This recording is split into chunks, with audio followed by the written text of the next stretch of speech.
면역을 높이는 8가지 방법. 네, 면역을 높이는 8가지 방법. 네, 이런 거 좋아하시더라고요. 네, 8가지 방법.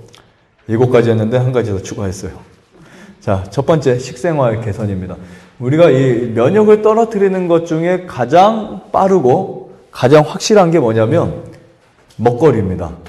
잘못 음식을 섭취하거나 음식이 잘못되면 면역력이 뚝뚝뚝뚝 떨어지기 시작해요.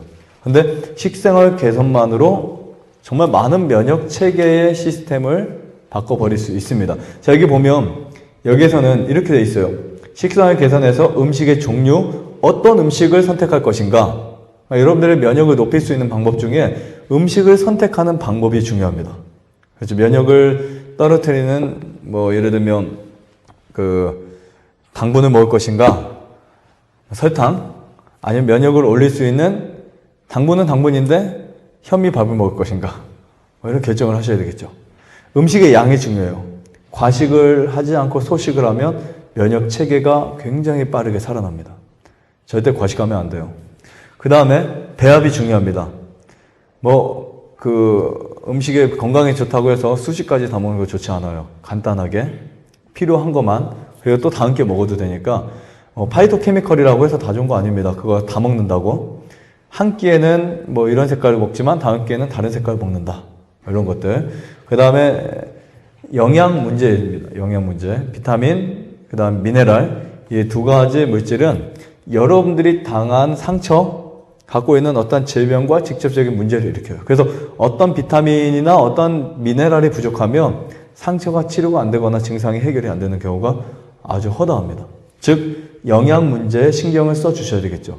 그 신경을 쓰기 위해서는 어떤 보조식품을 찾아 먹는 것이 아니라 좋은 음식을 꼭꼭 씹어서 잘 섭취하면 충분히 거기에 영양이 다 들어있어요. 더군다나 여러분들이 유기농으로 사 드시면 일반 농에 비해서 비타민 12라든지 또 다른 기타 영양소들이 훨씬 더 많이 들어있어요. 자, 그 다음에 섬유질입니다. 섬유질은 여러분들이 먹는 음식을 가지고 충분히 흡수되고 섭취시킬 수 있는데 그 섬유질이 있어야만 몸을 청소할 수 있어요. 그래서 청소되지 않은 몸은 면역력이 절대로 올라갈 수 없다라고 보시면 됩니다. 그 다음에 항산화 물질. 우리 몸에 매일같이 일어나는 산화에 대한 부분들. 근데 거기에 항산화 물질을 반드시 섭취하셔야 되고요. 그리고 턱 씹어 먹을 때 자극이 되죠. 그때 면역력이 살아나요. 씹어 먹을 때. 그렇게 해서 여러분들이 식생활을 개선할 때 면역 체계가 좋아집니다. 그 다음에 두 번째는 체온 1도의 비밀. 네. 그러니까 체온을 올리게 되면 면역 체계가 활성화됩니다. 그런데 체온이 떨어지면 면역 체계가 뚝 떨어지거든요. 그래서 체온과 면역은 크게 연결되어 있습니다. 즉 여러분들이 손발이 차갑거나 배가 차가운 분들은 반드시 그 증상을 바꾸실 필요가 있다라는 사실 기억하시고요. 제가 체온에 대한 강의는 했기 때문에 여기서 많은 설명을 하지 않겠습니다. 어떻게 하면 체온을 올릴 수 있는지 그런 부분들을 설명했고요. 저체온증이 우리 몸에 정말 심각한 문제를 가져옵니다. 저체온증. 그리고 세 번째죠. 네, 미온수를 마시는 거예요. 미온수. 찬물 아니고요. 뜨거운 물 아닙니다. 미온수. 미지근한 물을 자주 마시세요.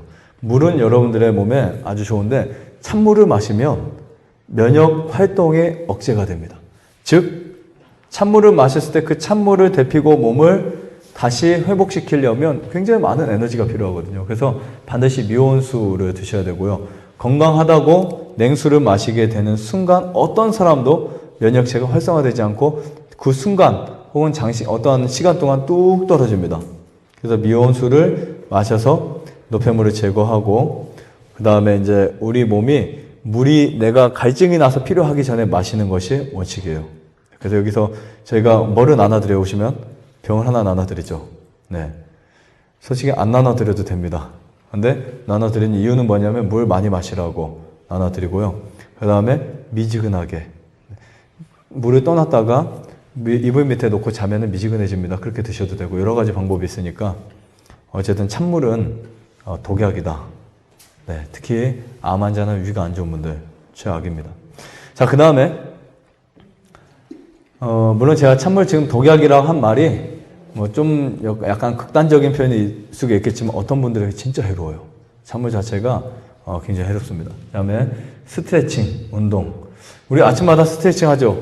스트레칭 하면 아주 좋습니다. 스트레칭을 하게 되면 흉부가 자극되기 시작해요. 흉부 자극은 면역체 활동 1차 면역 체계를 건드리는 거고, 지금 우리가 보았던 2차 면역계는 또 여러 가지 백혈구 활동인데 흉부가 자극됩니다. 가슴 흉부가. 그리고 막힌 혈이 풀어지고 근육이 풀어지게 돼 있어요. 숨이 차면서 심폐 기능이 좋아지고요. 유산소 운동도 같습니다. 걸을 때 좀 빨리 걷는 걸음도 필요하다는 거예요. 빨리 걷는 걸음. 그리고 땀이 나는 거 정말 중요합니다. 사람이 땀 안 흘리고 살면 병 걸린다. 이것만 생각하시면 돼요. 땀 안 흘리고 살면 어떻게 된다고요? 병 걸린다. 반드시 땀은 흘려야 된다. 아파도 흘려야 되고 안 아파도 흘려야 되고. 그렇죠? 아파도 흘려야 되고 안 아파도 흘려야 되고. 현대 문화가 땀 안 흘리는 문화예요. 그렇죠? 그러다 보니까 별 병에 다 걸리잖아요. 땀을 반드시 흘려줘야 됩니다. 아토피 땀 많이 흘려야 돼요. 많이 흘려야 됩니다. 자, 유산소 운동을 하게 되면 면역 체계가 정말 상상할 수 없을 정도로 상승해요. 그래서 반드시 하루에 20분 내지 30분은 숨차는 운동을 하세요. 그리고 스트레칭 할 때 그냥 뭐 이렇게 대충 하지 마시고 열심히 쭉쭉 벌리면서 하세요. 풀어지게. 스트레칭 혼자 하려면 잘 안 되잖아요. 같이 하시고요. 자, 그 다음에 하루에 10분에서 20분을 족욕하는 거. 이건 매일은 아니지만 가능한 뭐 일주일에 4번 뭐 이 정도 해주는 거 좋습니다. 반신욕도 좋고 족욕도 좋습니다. 이 족욕은 혈액을 순환시키고 정맥 활동에 정말 좋습니다. 특히 여러분들의 심장 옆에는 동맥과 정맥이 있는데 그 동맥을 통해서 나갈 때는 혈액이 빠르게 나가지만 정맥으로 다시 들어올 때는 혈액이 느리거든요. 그러면서 여러 가지 치질도 생기고 뭐 하지정맥류도 생기는데 그때 이제 이 족욕을 하게 되면 혈액 순환을 촉진시켜 줍니다. 체온을 올리는데 아주 빠른 시간에 체온을 올려줘요. 그러니까 여러분들 막 으들으들 떨 때 이 족욕 딱 해버리면 굉장히 빠르게. 그런데 만약에 여러분들이 밖에서 열심히 일을 해서 땀을 흘릴 수 있다 하면 구태여 하실 필요는 없는데 이제 내가 밖에서 일을 하거나 운동해서 무리가 할 정도로 하지 못하는 정도라면 꼭 해주시면 정말 큰 효과가 있습니다. 자, 족욕하는 거 아주 쉬워요. 커피포트 하나면 됩니다. 커피포트에 물을 뜨겁게 끓여서 물 그냥 통 있죠? 통에다 놓고 그 미지근한 뜨거운 물에다가 하면서 그걸 조금씩 넣으면 돼요. 되는 것만 주의하시고. 그 다음에 이제 족욕을 할 때 소금. 부종이 있는 분들은 소금을 넣는 거 좋고요. 그 다음에 유칼립투스를 사용하면 아주 좋습니다. 자, 이것도 면역을 올리는데 정말 좋은 활동 중에 하나고요. 그 다음 최고의 치료제 뭐가 있나요? 일광욕이 있습니다. 일광욕은 낮에 우리 뇌에서 세로토닌을 분비시킵니다. 그래서 저녁에 잘 때 멜라토닌을 굉장히 잘 형성되도록 만들어줘요. 세로토닌을 잘 분비시키고. 그래서 이 일광욕을 하게 되면 하루에 30분 정도 일광욕을 하게 되면 웬만한 질병들이 회복이 될 수 있다. 보시면 일광욕 정말 좋은 거예요. 그리고 일광욕을 할 때 정확한 일광욕은 다 벗고 하는 겁니다. 다 벗고 앞뒤로 15분 15분 하면은 최고 좋고요. 남자도 좋고 여자분도 아주 좋습니다. 할 수만 있다면. 안 되면 운동하면서 하시는 것도 충분합니다. 이 앞에 잔디밭에서 날씨 좋을 때 일광욕 꼭 하시고요.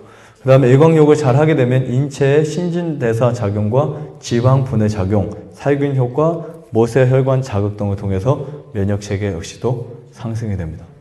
여러분, 이러한 손쉽고 간단한 방법들이 있는데 우리는 지금까지 면역을 올리기 위해서 어떻게 했어요? 뭐 이게 좋은지 비싼 돈을 투자하고 아직 더 남아 있습니다. 또 뭐가 있죠? 네, 금식과 면역. 이건 정말 경험해본 사람만 아는 거예요. 감기 걸렸을 때 딱 하루를 굶어보세요. 금방 낫습니다. 사람들이 이해 안 가요. 감기는 잘 먹어야 면역이 막 활동해서 살지. 안 그래요.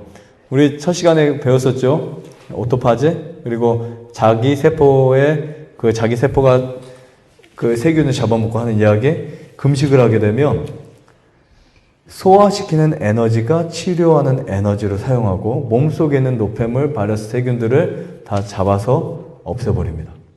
상처, 통증, 염증성 질환, 암, 당뇨 모든 질병에 금식은 최고로 좋은 치료제다. 이렇게 보시면 됩니다. 그래서 면역력을 금식을 하면 떨어지는 게 아니라 오히려 상승한다. 꼭 기억하세요. 금식은 면역력을 상승시킵니다. 그래서 다쳤을 때 혹은 또 여러분들이 어디 다리 삐었을 때 아니면 관절염이 있을 때 어떤 통증이나 어떤 아픔이 있을 때 금식을 하면 아주 좋고요. 자, 냉수 마찰도 있어요.